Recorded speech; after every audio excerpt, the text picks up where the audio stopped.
Pessoas me encontram e me perguntam: por que é tão difícil os jovens se guardarem e terem um compromisso sério com Deus nos nossos dias? Porque os jovens não querem Deus. Jovens estão buscando entretenimento. Jovens muitas vezes buscam apenas marcar um encontro. Jovens não querem um compromisso e uma vida diária com Deus. A cada dia mais, estamos vivendo culturas do mundo. E o mundo tem invadido a igreja e destruído princípios do Evangelho. Precisamos voltar aos fundamentos de todas as coisas. A Bíblia é a nossa base, o fundamento da vida cristã. Tudo o que precisamos viver está na palavra.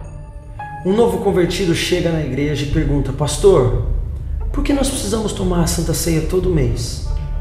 Por que nós precisamos nos batizar? Por que nós precisamos adorar, interceder ou dizimar e ofertar?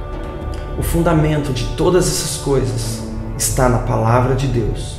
Agora, uma prática que tem adentrado as nossas igrejas por décadas e décadas, chamada namoro.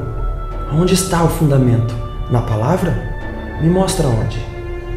Onde temos na palavra um exemplo de dois jovens que começam um relacionamento e no início tem apenas beijinhos, mas o beijinho vira um beijão. No começo são abracinhos que viram um abração e o que antes era um climinha se transforma num climão. E este casal continua suas atividades normais, a intimidade vai aumentando, as mãos perdem o domínio próprio e começam a percorrer o corpo um do outro, caindo assim no pecado da fornicação.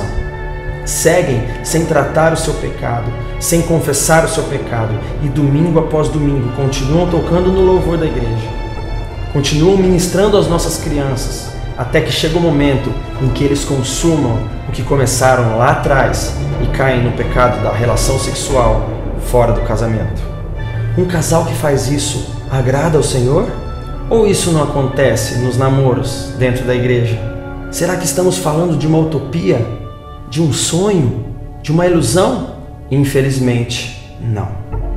Temos ido a muitas cidades da nação brasileira e a história se repete. Será que não percebemos a estratégia do inimigo? Por que o namoro dá tanto problema dentro da igreja? Um jovem com seus 18, 19, 20 anos, onde tem o maior vigor, onde ele pode gastar força e energia adorando a Deus, ganhando amigos para Jesus, investindo, se capacitando e cumprindo o seu chamado rumo ao destino que Deus tem para ele. Nessa hora, esse jovem começa um namoro e a sua vida com Deus começa a ficar inconstante. Neste momento, ele troca a presença de Deus por prazeres da carne, momentos passageiros de desejos pecaminosos, andando segundo os padrões corrompidos deste século. E quantos futuros pastores estão hoje aqui me ouvindo, que estão abrindo mão do seu chamado para viver os prazeres deste mundo? Quantos futuros missionários, avivalistas, homens e mulheres de Deus estão abrindo mão do seu chamado devido às suas posturas e às suas atitudes irresponsáveis e incalculáveis? Por que o namoro dá tanto problema na igreja?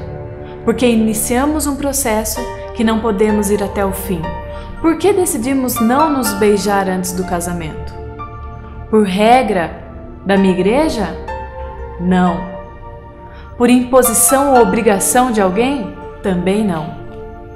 Mas sim por amor e obediência ao meu Senhor.